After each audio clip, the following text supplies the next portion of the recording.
Hey, what's up, everybody? I want to welcome you to another episode of the Dreamerspro Daily Recap, where we give you a recap of all of the hot topics that we covered that day. You can catch them in their long format and also catch it fully streaming for free on Apple Podcasts.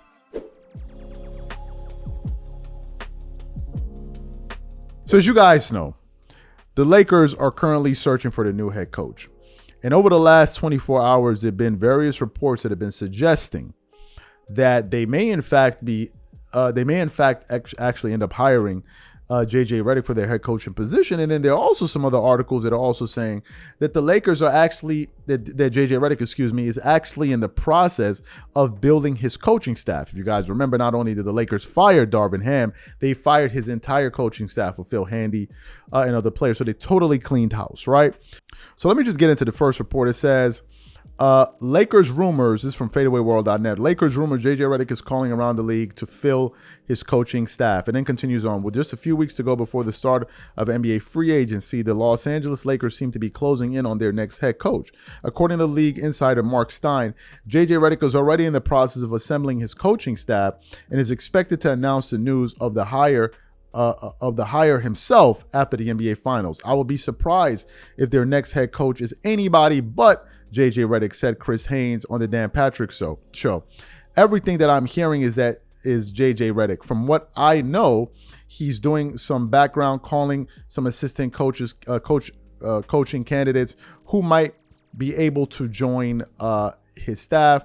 Then the article says one or two other things. The Lakers fired Darvin Ham early this month and expressed disappointment in their mediocre finish of the season. The Lakers, who hoped to compete for a title, finished 7th in the West and had to fight in the play-in tournament, only to lose in 5 games to the Denver Nuggets. So that's what that article had to say there. But there's another article, that I want to get to in terms of some of the people that we're hearing that JJ Redick may actually look to bring on board to his coaching staff. So let's get into this next article here. Laker news: Rajon Rondo, Sam Cassell, Scott Brooks, and Jared Dudley could join the new coaching staff. The Lakers could reimagine their coaching staff this summer after Darvin Ham and his entire coaching staff from last season were fired. It continues on. The Los Angeles Lakers are expected to shake up their team's coaching hierarchy for the third time in the last 6 seasons. This time, the Lakers seem to be approaching their coaching hires with a long-term goal in mind, looking at a mix of candidates with different skills. According to Dan Woke, the Lakers have a list of candidates ready: Sam Cassell, Scott Brooks, Jared Dudley, Greg St. John, and Rajon Rondo. This is an interesting group of names, which each individual brings unique strengths to the Lakers. Sam Cassell is a 16-year NBA veteran who has served as an assistant coach for the last 15 years. He worked with the Wizards, Clippers, 76ers, and is currently on Joe Mazzulla's staff on the Celtics, who are in the NBA Finals and favorites to become champions. Scott Brooks is a 14-year NBA veteran and most experienced, serving as a head coach for the Thunder from 2008 to 2015, and in the Wizards from 2016 to 2021 before joining the Blazers as assistant coach under Chauncey Billups, where he worked since 2001. And then the article goes on to say one or two other things. Let me get into this quickly. My first thought about this is, if this report is true, then JJ Redick is a very smart man. Why?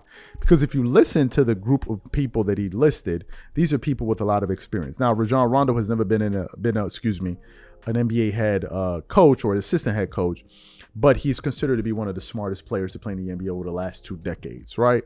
But if you listen to some of the other guys, those guys have extensive experience from a coaching capacity. Maybe not a head coach, but Scott Brooks did. So JJ going out there to recruit these guys to bring them on board, I think is a very shrewd move, and I think is very smart, because what he's doing is that he's probably going to surround himself with people that are much smarter than him, which is a cardinal rule. Like, that's the rule you want to have if you want to be successful at anything in building any kind of team or organization or whatever. Get people that are smarter than you, right? And then you just manage them. So I think that is a brilliant move if in fact it's true, right? If it is true, then I think that's fantastic. Now, whether or not JJ Redick is going to be the next head coach, it seems like that's going to be the case. Chris Haynes said that. Some other people, I think Mark Stein, also alluded to that being a possibility. And if he does end up getting the head coaching position, then good for him, right? I just hope that the Lakers have vetted the process completely And it's not someone that it's not someone that we're going to be hearing about if they get off to a slow start or they don't have the season that they expected them to have for us to be hearing in the media every single day. Oh, JJ Redick don't know how to do this. JJ Redick don't know the rotations. JJ Redick don't know this. JJ Redick don't know. It's like, I don't want to hear this. Right? And if the Lakers were to go out there and fire him in 2 years, it would make the Lakers as an organization look like an absolute clown show. Because it would basically signal that these guys don't know what they're doing from an HR perspective in terms of their hiring process, their vetting process, and also from a managerial perspective. Because who's the one that's giving the green light on some of these moves?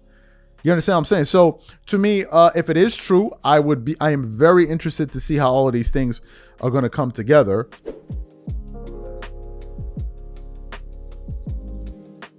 You know what, man? You just got to hand it to ESPN. They're always the ones that always jump out the window with these, salacious comments and clickbait comments. But as you guys know, we're in the throes of the Western Conference Finals between the Minnesota Timberwolves and the Dallas Mavericks.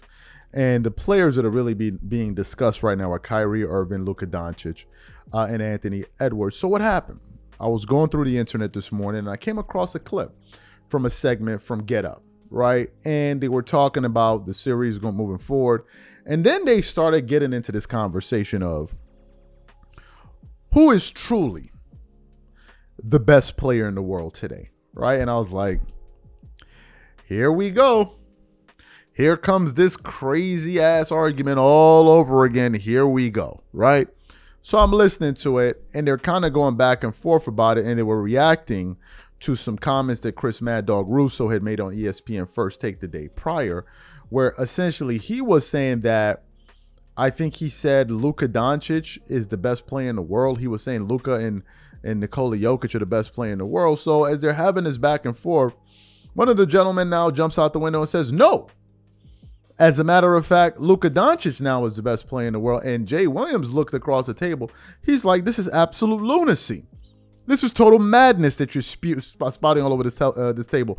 So what we want to do is I want to play this exchange for you guys. A bit lengthy, but I want you guys to listen to it in its entirety because I have a lot of thoughts about what was said here in this exchange. Take a listen to these gentlemen here. He's the second best player in the league. It's not even close. Jokic is 1 and he's 2. He is so good.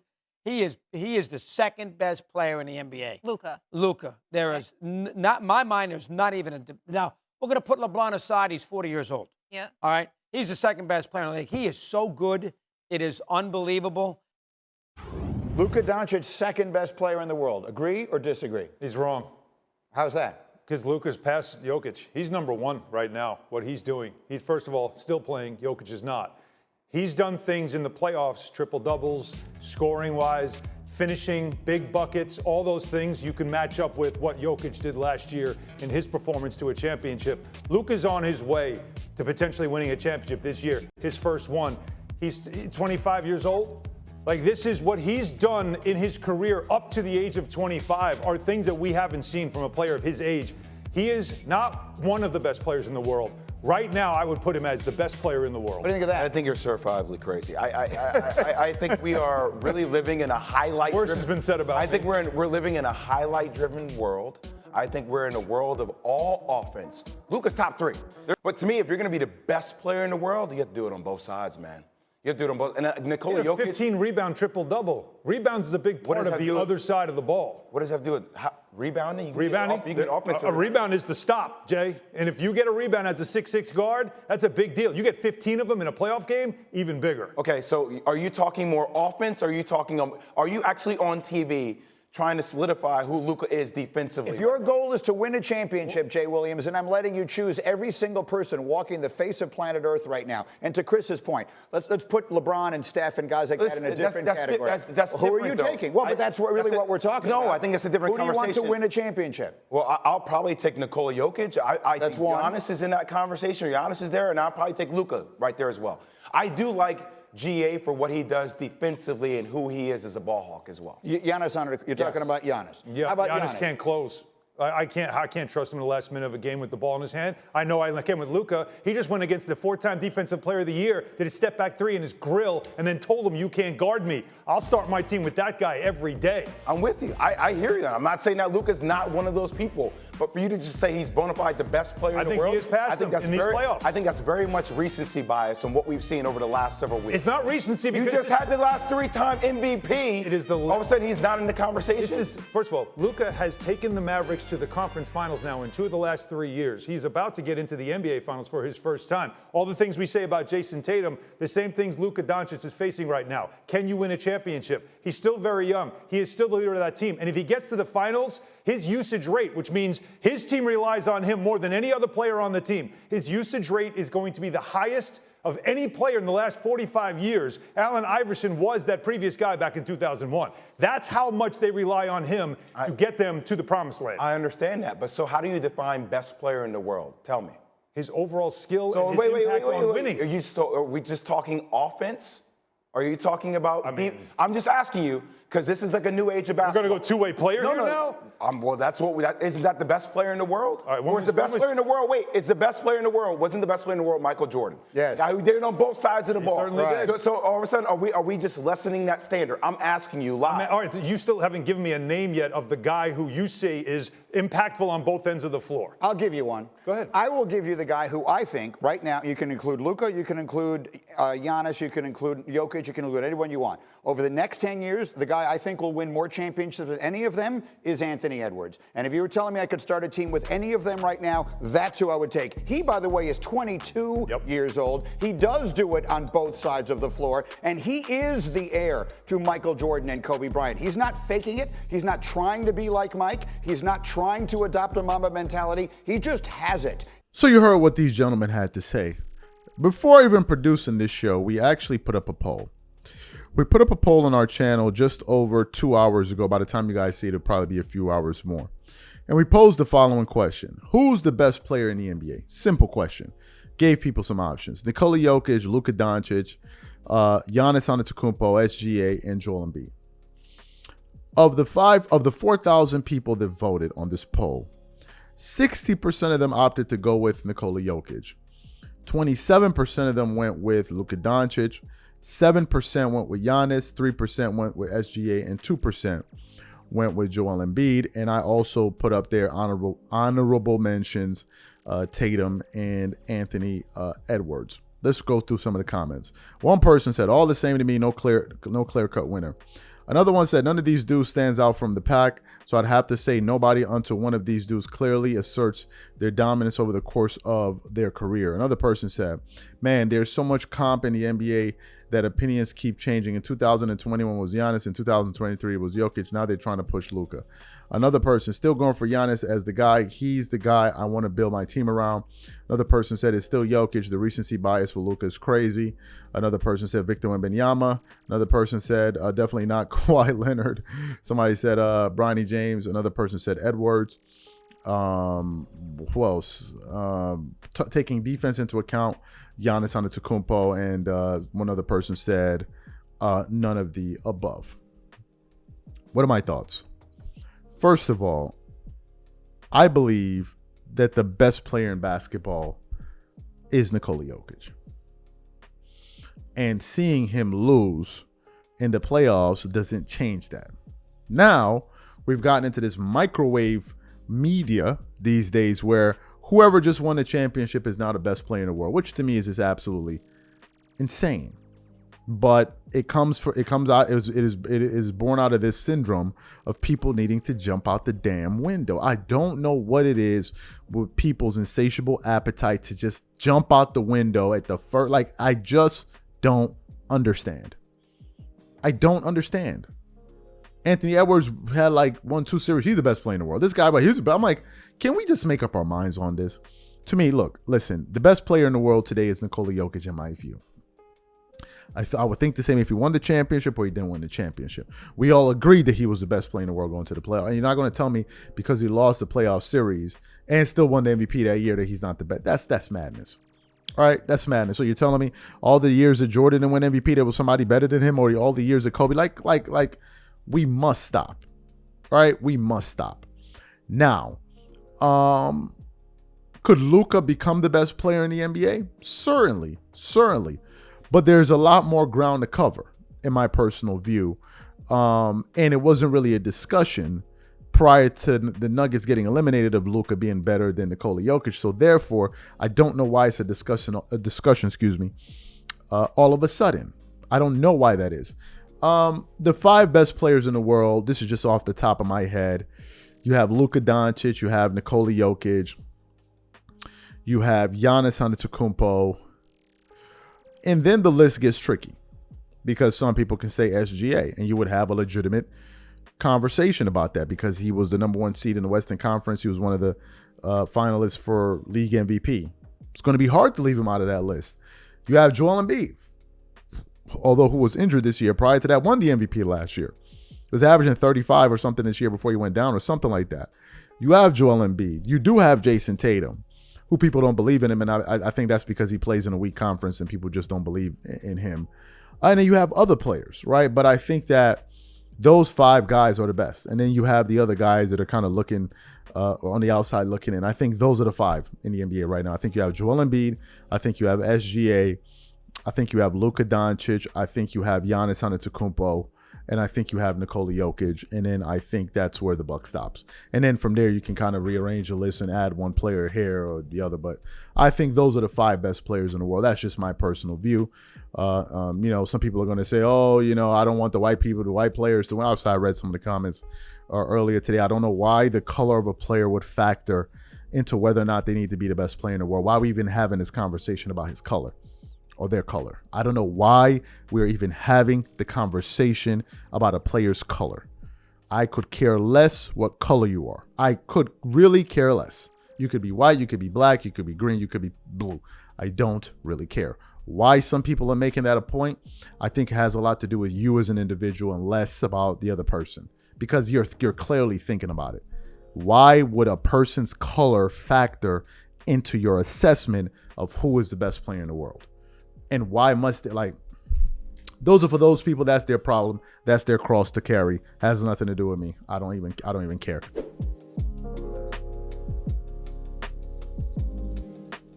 As you guys know, the Lakers are one of the most enigmatic, entertaining teams in the NBA. With every passing day, we discuss the Lakers in one form or another. Some people love it, some people hate it. It just is what it is, man. They're the glamour team of the NBA, and they are going to be the team that everyone is going to be talking about. Now, what's the central discussion taking place right now around the Lakers? And that has to do with their search for a new head coach, right? We've spent the last few weeks discussing who the Lakers are going to hire for their next head coach. And some people have indicated that it may be J.J. Redick or maybe somebody else. As you guys know, there's some breaking news that occurred yesterday that the Clippers signed Ty Lue to a multi-year deal, I think paying him in the neighborhood of $14 million per annum. Good for Ty Lue. Get your money, get your stability, go do your thing, right? So what happened? This morning I was going through the internet and I came across a soundbite of Paul Pierce. Now, as you guys know, Paul Pierce is the resident Lakers hater. He is a former Boston Celtic. Although, ironically, Paul Pierce is from California, so you would think he would be very supportive of the California team, but he's not, right? He's not, man, and he always be throwing shots and throwing jokes. One of the jokes he said was when they were talking about who's the best player in the NBA, what the players have voted, and I think some people voted for Paul Pierce, and Paul Pierce said, I think LeBron James is the one that voted for me. So Paul Pierce always be taking these shots, right? I think Paul is the guy that a lot of these LeBron guys didn't want to end up on TV, right? They just did not want him to end up on TV. They need somebody up there twerking it up, knocking over drinks, slapping each other with honey, running up and down the hallway, hollering and screaming, just disturbing the peace, just pissing it, just annoying everybody, right? Waking up the neighbors, just slamming doors, like all kind of crazy stuff, right? But nevertheless, Paul Pierce found a way to make it on television. Some people may say that was engineered by Skip Bayless to get somebody on TV to be trolling LeBron James on a daily basis. So what happened? They were talking about the Lakers' current head coach search, right? And then it got, and they were reacting to a Rick Bucher article that was written for FS1. So they were reacting to his comments, and then it came time for Paul Pierce to basically, weigh in on the Lakers' search for a new head coach. And Paul just started trolling and clowning the LeBron and the Lakers, man. So what we want to do now is want to play exactly what Paul Pierce had to say on the current state of affairs of the Lakers. And I want to come back and react to his comments. Take a listen to Paul here. Our man Rick Bucher wrote a sensational analysis for FoxSports.com about whether the Lakers' head coaching job is a great job or a not so great job. Rick's conclusion is the answers from sources around the league essentially boil down to this: the perks and advantages of the position still top the charts, but the conditions of the job dull the allure and prompt coaches to sign on elsewhere if given the chance. A Western Conference scout said it's high on prestige, but it's bleep in every other way. But an Eastern Conference exec said, and I quote, the Lakers' job ranks at the top because of the traditional level of talent you get to coach, a ton of nationally televised games every year, the favorable whistles your team gets, the favorable schedule you play, and will always get another job because, quote, you were head coach of the Lakers. There's also some comfort in knowing you're going to get fired, and while the blame will fall on you from the Lakers ownership and front office perspective, it won't be assigned to you by the rest of the league. Okay? Does that make sense, Paul? Okay, so scale of 1 to 10, how good a job is this Lakers job? I mean, you already know what he's going to say. I don't even know why you based on the way the roster's constructed, this was about a 3. I mean, I don't see this as a long-term job. I mean, you look at LeBron, he's probably going to be there a year or two maybe. And then once LeBron leaves, I can see them trading Anthony Davis and going into a full rebuild. Because say they get J.J. Redick and he becomes a coach, and it's not good to be rebuilding in L.A., not for the Lakers. You talk about, yeah, you're going to be famous, you're going to meet celebrities, you're going to be able to get into all the restaurants right at the top of the list. Yep. So if you're interested in that, okay, it's a good job. But if you're looking for the longevity and all the moving parts that come along with being a Laker coach that you got to deal with, you know, behind the scenes with Jeannie, you know, you're still going to have to deal with Clutch Sports. They're always going to be a monster in the game as far as politics. You know, Magic is always going to have a voice. I mean, it's always going to be so many moving parts. And I just don't see it as a job that any, like, coach that's been around the block would want to take. You know, when you want to rebuild with the Lakers, you're going to get so much scrutiny. And will you get another job? Maybe. You can say you're going to have on your resume as a Laker coach, but if you don't win as a Laker coach, you get ousted. But on the flip side, when I really think about it, it may be a great job because you may sign a 5-year deal, get fired after 2, and go golfing at the Bel Air Club and just be sitting home getting paid. So if you look at it at that aspect. Skip, was you ever a coach for the Lakers? No. It might be a good job to go home and golf every day and sit for 3 years and get paid. But as far as, like, looking for something with some stability, that's a 3 to me. Paul, that's Celtics talking, number one. It's a 10.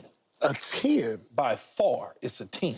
I'm more in line with the Eastern Conference. You win a championship, Vogel, you get fired. Hold on. You get fired. Let me All right, let me see. So you heard what Paul Pierce had to say. First off, man, I got to say this. This is just something I've been thinking about, watching various clips online from various shows and all that. Yo, them dudes, you dudes from California are pretty funny, man. I'm not going front. Dudes from California are funny. Even when they talking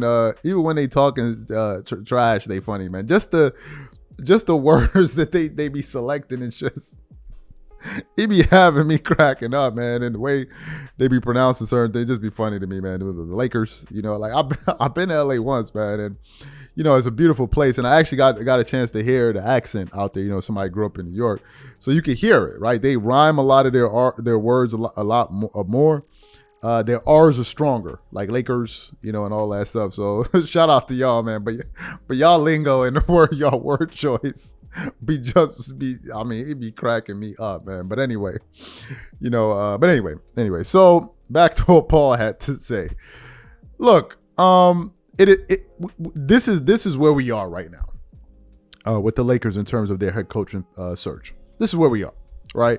It's turned into essentially one big joke. Recently, they had Byron Scott, former Laker coach, former Laker player. He was on Undisputed, and he said he wouldn't want the job.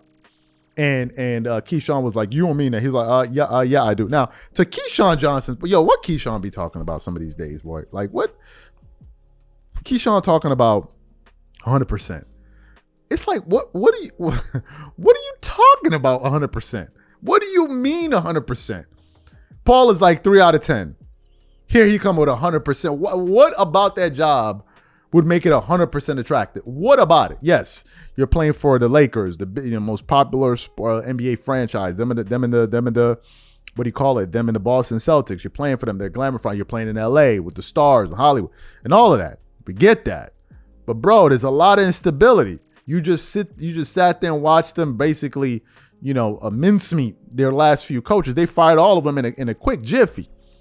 And you talk, the average coach life now with the Lakers over the last, 8 years, 2.5 years, 3 years, and then you're out of there, right? So to say it's an attractive position, did you just see what Darvin Ham went through? Did you see the stuff that Darvin Ham, and you talking about it's an attractive job, and they don't pay premium dollars?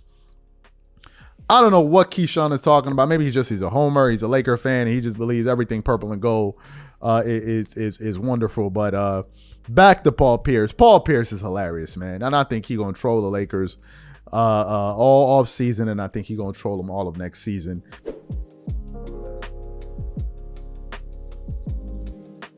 Let me get into this topic here. So this was a topic that I heard about last night, but I didn't watch the video. And then this morning, while we were kind of brainstorming for some topics, we were like, okay, well, why don't we take a look at this topic? And I'm like, okay, might as well talk about it, even though I kind of have my feelings on it. So as you guys know, recently Kenny Smith revealed how he had to essentially contact Stephen A. Smith to kind of be the mediator between himself and Kyrie Irving when they were having their dispute. Now, why did he do that? If you guys know anything about Stephen A. Smith and Kyrie Irving, they had been at odds for years. But Stephen A. Smith is the one with the platform, so it's usually his side that you would hear during their dispute. And Stephen A. Smith used to go at Kyrie Irving pretty harshly in the past, especially during his days as a Brooklyn Net, right? He really used to go at him, and we actually produced some shows reacting to some of the things that Stephen A. Smith used to say. And he used to go at Kyrie so hard to the point where he would actually have on-air disputes with Jay Williams over the veracity of his comments and the tone in which he would go at Kyrie Irving. Now, I know it's been a while, over a year now, but I actually want to play some of what Stephen A. Smith had to say about Kyrie Irving to give the audience a refresher so you can understand where all this thing really started from. So what we want to do now is we want to play some of the things that Stephen A. Smith has said about Kyrie Irving over the years in terms of his reluctance to go to work and him feeling like he's better than other people and all of that stuff. So we're going to play some of that for you guys now, and then we're going to come back and react to what he had to say. Take a listen to Stephen A. Smith here. Stephen A., should our position on Kyrie change? Yes, it should change in regards to Kyrie. It should be even worse than we originally imagined. I have to be, and I try to be, incredibly careful, fellas, in terms of I try to focus on what you do, not who you are. People make mistakes. None of us are flawless. All of us have made mistakes. We'll continue to make mistakes. None of us are perfect. We get all of that. But I've been covering the NBA now for almost 25 years. This is some of the stupidest nonsense I've ever seen. Just flat out stupid. So let me get this straight. So if the reports are true, because we don't know whether they are or not, okay? But let's give credit to Sham and others who have reported this. Mm-hmm. It is what it is. Let's go with that, okay? If it is true, Jay, if it is true, Marcus, so you don't have a problem with taking the vaccine? Your position is that you're going to sit up there and compromise the championship aspirations of an organization you signed on to represent. You coaxed Kevin Durant into signing on to represent. You played the role in coaxing James Harden into signing on to represent. You're going to compromise all of that because you want to give a voice to the voiceless. Really? And how is that going to work out for you, Kyrie Irving? you're going to disappear from the game of basketball? Who the hell is going to be interested in what you have to say when you have proven that you can't even be trusted enough to do your damn job? A job you volunteered for. This ain't the military where you were drafted. You chose to play basketball. You chose to enter the NBA. You chose to sign that contract as a free agent to go to the Brooklyn Nets. You chose Brooklyn as your destination. You chose the Nets franchise to represent. You asked KD and James Harden to come on board with you in Brooklyn to establish your own legacy, and then you leave them hanging. Because of what exactly? Your own individual principle?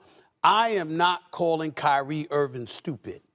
Kyrie Irving, I happen to believe, is an intelligent brother whose heart is in the right place. But now you've regressed to an alarming level of self-righteousness. It not only makes you look hypocritical and untrustworthy, it makes you look what I know you are not, which is flat out stupid. Did you see it? I saw the news. I know you saw the news. Oh, Kyrie Irving, you opted in after all. Took that money, didn't you? 1 year deal, y'all. 1 year, $36.9 million. Exercises his player option. So what does that mean? To y'all, it means Kyrie's going to be a Brooklyn Net. You know what it means to me? I guess he's a peon too, huh? So you got to go to work. You got to show up to work. You actually got to go to work. You got to go up there and earn that money. You got to show up to work. Because even if you plan on leaving the Brooklyn Nets, because we all know that Kyrie doesn't plan on staying in Brooklyn for the full year. He's offended. He's appalled. He's put back by the fact that the Brooklyn Nets actually said you have to show up to earn your money. We know that offends him. We know that offends him. So you're thinking, hey, guess what? I'm going to get the hell up out of here. Philly somewhere, they willing to give me a 3-year guaranteed deal. The Clippers could get their hands on me. They want me. Maybe I could get to the Los Angeles Clippers. Who knows? Maybe somehow, some way, the Los Angeles Lakers will be able to work out a sign and trade. Guess what, Kyrie? No matter what options you may think you have down the road, it all starts with you having to show up to work first. So you heard what Stephen A. Smith had to say there. So Stephen A. Smith's channel, the Stephen A. Smith Show, released a a clip from his show where it essentially says, I apologize to Kyrie Irving. So I click on it to hear exactly what he said, right? And as I'm listening to it, he's talking about the history, talking about what Kenny Smith had to say, what Charles Barkley had to say. And then it got to the point where he actually had to address his comments, where he ultimately had to apologize. And to me, it seemed like he reluctantly did so. He said that, listen, I'm rarely wrong, but in this occasion here, it seems that I am wrong. So therefore, I was wrong, and I want to apologize to Kyrie Irving for some of the things that I said. So for those of you who didn't hear this half-hearted apology, you want to play what Stephen A. Smith had to say for you now, and then want to come back and react to his comments. Take a listen to Stephen A. Smith here. And it wasn't until Kenny Smith placed that call to me that I had to look at myself differently, because he reminded me of those numerous people that raised Kyrie. They also influenced me. And when I talked about Kyrie in the fashion that I talked about him, it wasn't just a reflection on him, it was a reflection on them. And when I looked at it that way, it gave me cause to pause. And then I remembered having an argument on First Take on ESPN with Jay Williams. And Jay Williams wasn't even attacking what I said. He was attacking the energy and how I said it. And I thought about that. And I said, damn, he's got a point. And then I ran into Kyrie. And we were at the Crypto.com arena. And Kyrie came up behind me, touched me on the back, and said, yo, bro, at this point, it ain't even about us. It's about you and my dad and the way y'all been going at each other. And y'all got me caught in the middle of it. And when he said that to me, it hit home. I picked up the phone, live from the Crypto.com arena, sitting baseline, and I texted his dad and asked his dad to meet with him.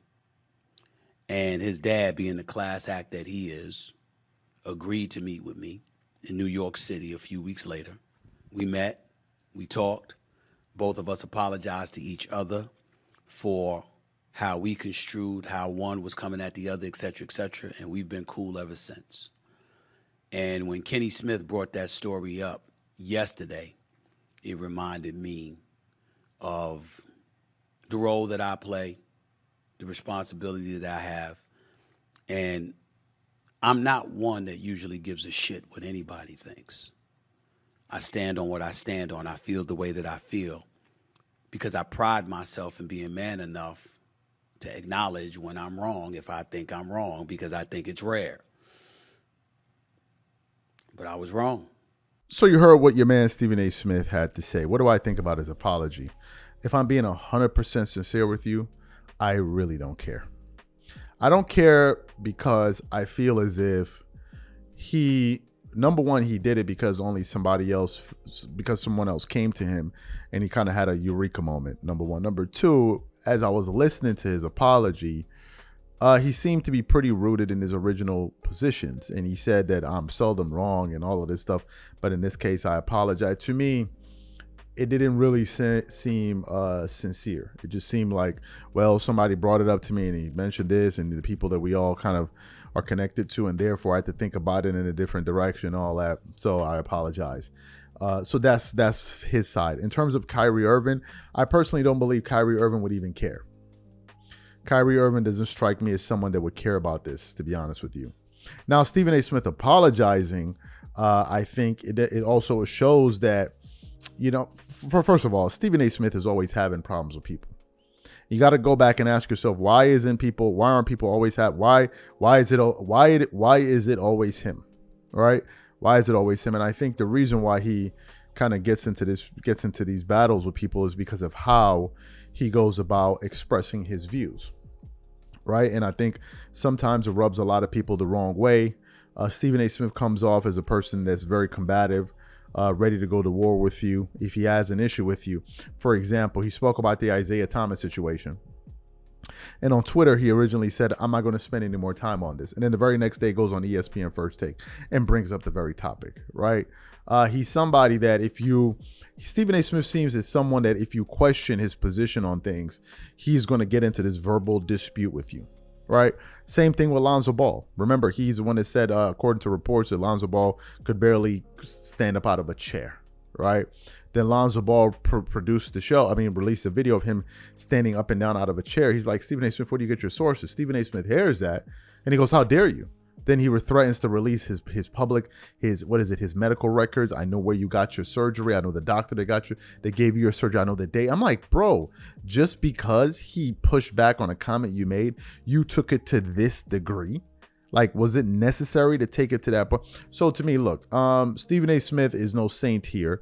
And sometimes he's right, sometimes he's wrong, but he does his fair share talking. And I think that that is one of the reasons why he always finds himself mired in some type of beef. My thing is, Stephen A. Smith disguises his views by saying, well, I'm just doing my job. Therefore, I'm giving a very harsh critique. But whenever people push back on him, then all of a sudden he gets upset. Well, why are you saying this? Why are you saying that? There are a lot of people that have had issues with him within his field, right? A lot of people. I don't need to go through the gambit. If you want a few, Marcellus Wiley, Max Kellerman, Dan Lebitard, and the list goes on and on and on and on of people that have had issues with him in one place or another. And I also think there's a group of people out there that wish he was a little bit more graceful and not so arrogant. But then again, that's a personality thing. Some people love it, some people hate it. But overall, man, I wasn't really moved by it.